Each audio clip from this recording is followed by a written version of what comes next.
Hey guys, tonight we time travel back to the sun-baked hills of ancient Athens, where dusty sandals slap against marble steps, the air smells faintly of olive oil and old sheep, and somewhere nearby, a philosopher is about to ask someone if reality is even real. You're standing in the cradle of democracy, drama, and deeply questionable hygiene. The year? Roughly 1200 BCE to 500 BCE, depending on how generous we want to be with our timelines. It's noisy, it's chaotic, and yes, despite all the marble, it's still somehow dusty. You squint toward the horizon. There's no mistaking that jagged outcrop ahead. That's the Acropolis, the high rock of Athens, destined to be crowned with temples, legends, and the occasional divine argument. You probably won't survive this trip if you question a local's favorite god, but that's part of the charm. So, before you get comfortable, take a moment to like the video and subscribe, but only if you genuinely enjoy what I do here. And hey, drop your location and local time in the comments. It's always oddly soothing to see where in the world we're all dozing off together. Now, dim the lights, maybe turn on a fan for that soft background hum, and let's ease into tonight's journey together. You begin your walk just before dawn, when Athens is stretching its limbs. Goats bleat from side alleys. A fishmonger dumps icy seawater from yesterday's catch into the street. Above you, the Acropolis looms like a sleeping titan. You pass old men already arguing about politics, though their togas suggest they might have slept on the steps overnight. The Parthenon isn't quite here yet. Give it a few decades. For now, the top of the rock is a construction site for myth and memory. You're not here for statues or souvenirs, though. You're here to witness a contest, a divine competition that supposedly decided the future of an entire city. But first, you have to understand the stage. Athens, back in the day, was a bit of a blank slate. Just a rocky hill surrounded by scattered settlements, sheep herders, and a whole lot of sun. People had settled here for the defensive advantage. You can see miles in every direction from the Acropolis. But they hadn't yet agreed on which deity should watch over their burgeoning city. You know, like choosing a team mascot, but with eternal consequences. The candidates? Two heavyweights from Olympus, Poseidon, god of the sea, horses, and dramatic entrances, and Athena, goddess of wisdom, strategy, crafts, and, it turns out, long-game PR. You hear whispers that the gods are taking this contest seriously. After all, patronage of a city-state meant influence, worship, and a respectable PR boost in the immortal world. Mortals might be fragile, but their temples last centuries, sometimes longer than the myths themselves. As you make your way up the rocky path toward the Acropolis, your sandals scraping against rough limestone, you pass torchbearers and flute players prepping for a small ceremony. This isn't some public talent show, it's more of a mythic memory echoing through time. The myth says this all happened in one dramatic day, but like most oral traditions, the details wobble depending on who you ask. Some say the gods assembled before the people. Others say it was just a vision witnessed by the city elders. And still others claim the contest happened in dream time, in the space between stories and stone. You finally crest the hill. The wind picks up. You can smell the sea far below, its salt tang mingling with wild thyme and warm rock. And then it happens. Poseidon appears in a clap of thunder, his beard whipped by wind, trident gleaming. He strikes the rock of the Acropolis with all the flair of a showman. A spring bursts forth, gushing up in a sudden spray that sparkles in the light.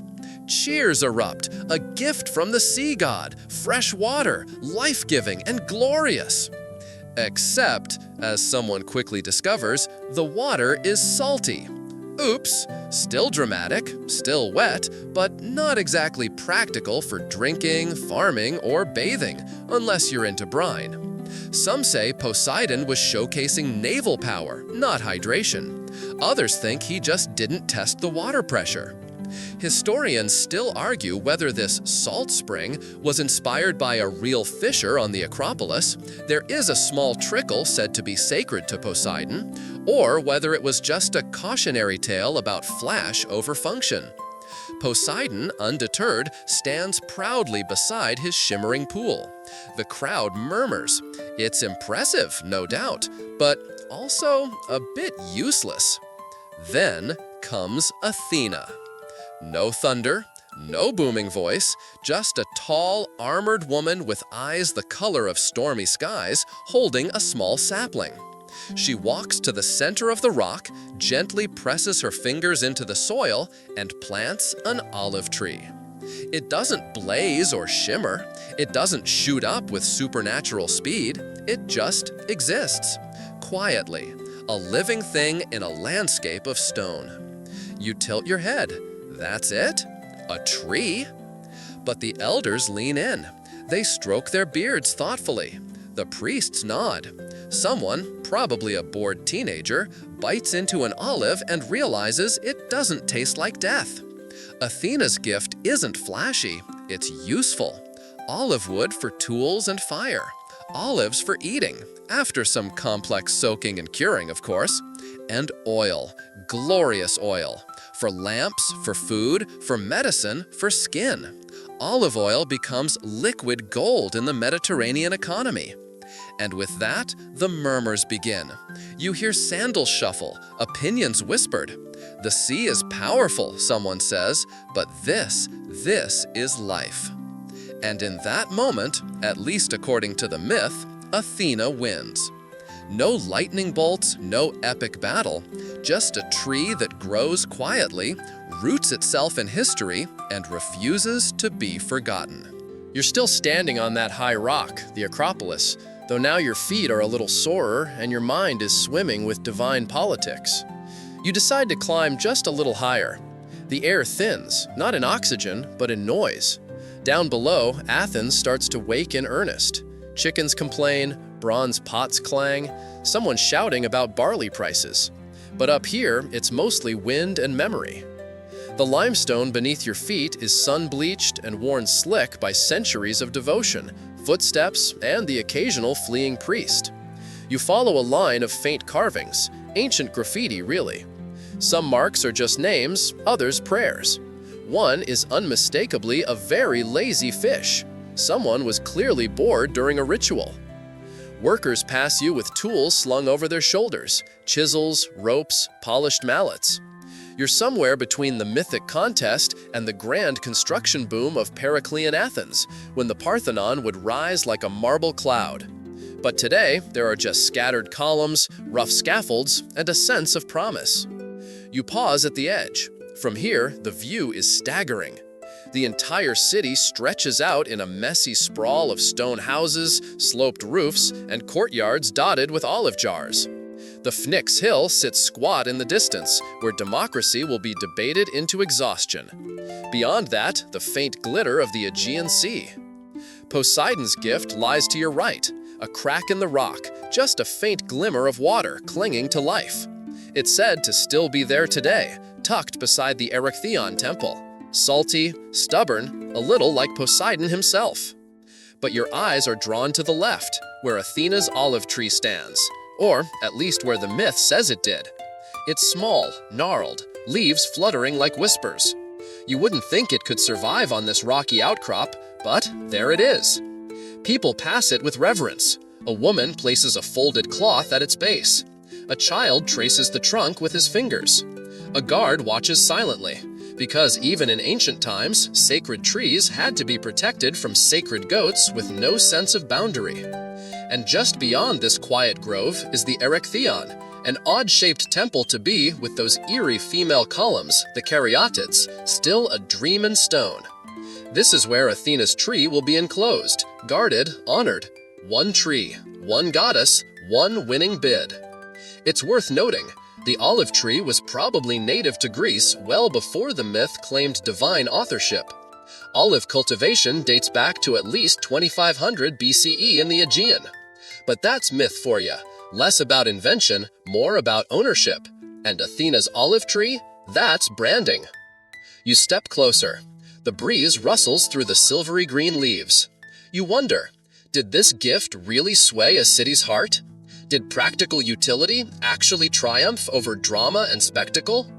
Historians still argue whether the contest itself was a retrofitted legend, meant to explain the city's name long after Athena had already secured her place in the Athenian heart. Maybe the myth wasn't predictive, but justificatory. A way to say, see, we chose right, the goddess of strategy, not storms. You sit beside the tree. It smells faintly of dust, sunshine, and oil. Your fingers brush one of the leaves. It's soft, a little fuzzy, almost like suede. And you realize something else. This tree was never just a tree. It was a symbol of endurance, of growth in harsh places, of a gift that asked for patience. Unlike Poseidon's thunder and saltwater spectacle, Athena's offering had no immediate wow factor. But give it time, years even, and it would transform the city's landscape, economy, and rituals. You look out again over Athens. Already, olive groves snake their way down the hillsides. In a few hundred years, the city will be exporting amphora of the stuff across the known world. And it all supposedly started with this single, mythic sprout. A passing stonemason sits beside you, wiping his brow. "She gave us more than oil," he mutters. "She gave us shade." You nod, and lunch, and moisturizer. But back to the present, your time-traveling present, that is. The Acropolis is still being shaped. Statues are half-formed, temples rise from quarry-scented rubble. The olive tree, somehow, always seems to be in the corner of every frame. Not commanding attention, just being there. Its persistence becomes its power. While other gods throw thunderbolts and stage sea storms, Athena lets the tree speak for her. A quiet PR campaign rooted in practicality and leafiness. You stroll down the path toward the lower city, past torch holders and priests rehearsing for tonight's rites.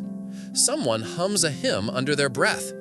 You don't recognize the words, but the tune is soft and looping, almost like a lullaby. You pause once more to glance back. The Acropolis glows amber in the late light. Poseidon's spring glints, sulking in its corner. And Athena's olive tree leans gently toward the wind, as if listening. Tomorrow, the city will choose. But tonight, the gifts speak for themselves. And you get to rest your feet in a grove that might have started it all.